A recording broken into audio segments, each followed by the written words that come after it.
My bike broke.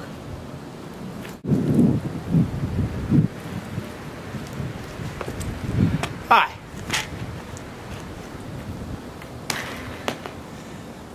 My name is Patrick Finn.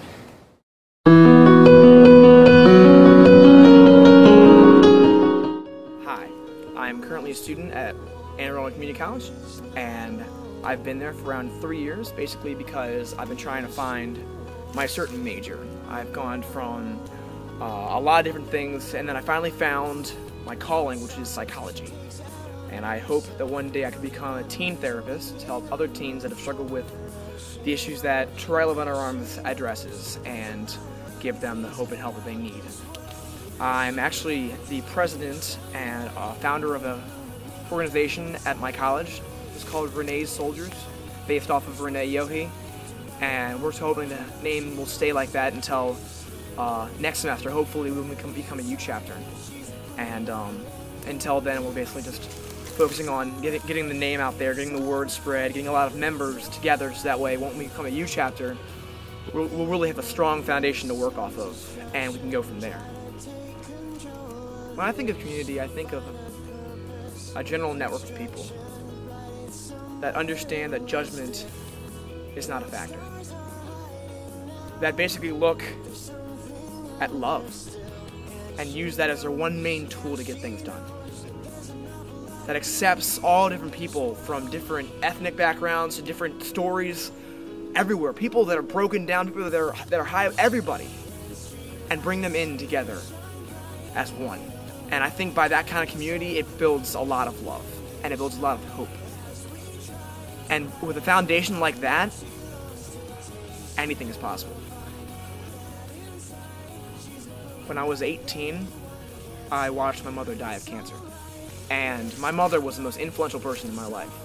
She taught me to be the most secure person and the outgoing guy that I am today. She taught me all about having fun. She taught me all about living my life to the fullest. She taught me my potential and everything that I had. And after she passed on, I really didn't know what to do with myself. I really didn't know what kind of person I was going to become. And I basically felt like God abandoned me. I basically felt like I was a shell of a man. And it wasn't until like 6 months after she passed that it really started to hit me. I began to cut, and that really became a really big part of my life for about 2 years. And it got to the point where it became so serious, it almost ended my life. I was in the hospital and they told me I was a really lucky guy, but the fact of it is, I realized that this isn't the way my mom wanted me to live. Jesus came to me and told me that all of this potential that my mom taught me shouldn't be wasted. Yes, she's gone, but she's left so much of her legacy inside of me. And that I can use a lot of what she's taught me to help people, to get my life going, to achieve my dreams. Become the person that she's always wanted me to be, that God has always wanted me to be. And to strive from that. And I feel that with all the experience that I've gone through, I've been through like cutting, depression, addictions, everything that TWLOHA Under Arms helps, I've been through. And I really feel that by using the information and the pain that I've been through, I can help people out there that don't know what hope is, that don't know what help is, that are still trapped in the darkness, waiting to see light, and they just can't find it. Just tell them that they're not alone, that I am living proof that it is gonna be okay. The help is out there. And that's what I hope to use with this internship, to show people out there that they're not alone. And I feel that if I'm part of this team, I could really benefit from this, and I could really help. And that's what I hope to do. I think one of the most influential conversations that has ever sparked my life would be a little while ago when I was on a youth missions trip. And I was sitting there at this dinner table, and this one girl next to me was extremely overweight. And she was just,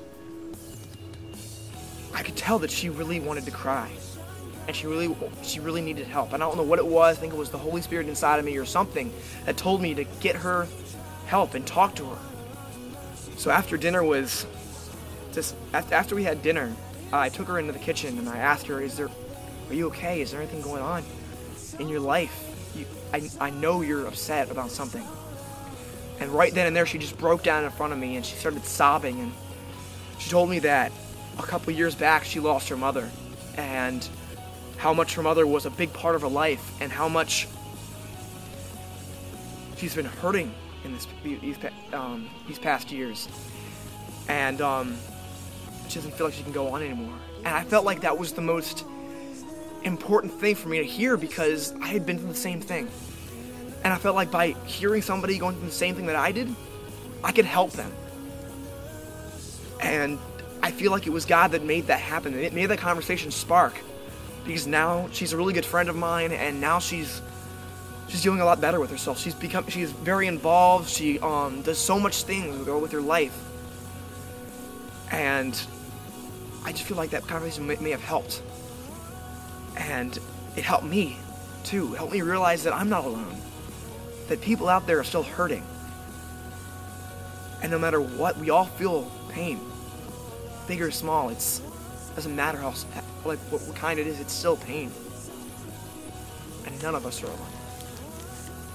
And that was a very important conversation that sparked my life. Okay, let's see, 5 facts about me that I think are really important. Wacky facts, I guess you'd say. I get really excited over the stupidest things, or the smallest things. Like, I can remember one day I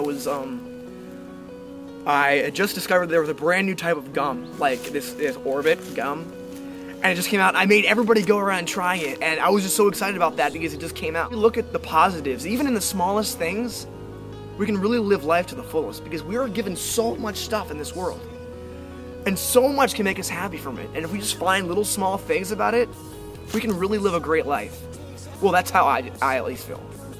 As you saw in the beginning, I am a unicyclist. I love to unicycle. Actually, I carry that in the back of my car, and I go around campus, and then, like, if I need to get to my class really quickly, I'll just take my unicycle out and I'll just pedal on. I've actually gotten really into opera. That's another really weird thing about me, because that's not really a very popular music style, but I don't know, I just really enjoy listening to it because it can tell a story, and it can mix a lot of passions with it, and it mix a lot of ideas, and it can really move someone. And I've actually taken it upon myself to start learning how to sing opera. I'm taking lessons about that, but I really like that style of music, and that's actually, I pretty much like any music, anything except for screamo. I love. The last thing that I think is really quirky about me is that I will do anything to make a fool of myself. In conclusion, I just hope all these things that I discussed in this video give you a certain idea of who I am. And I really hope to become part of this team and learn a lot from this experience. So thank you very much.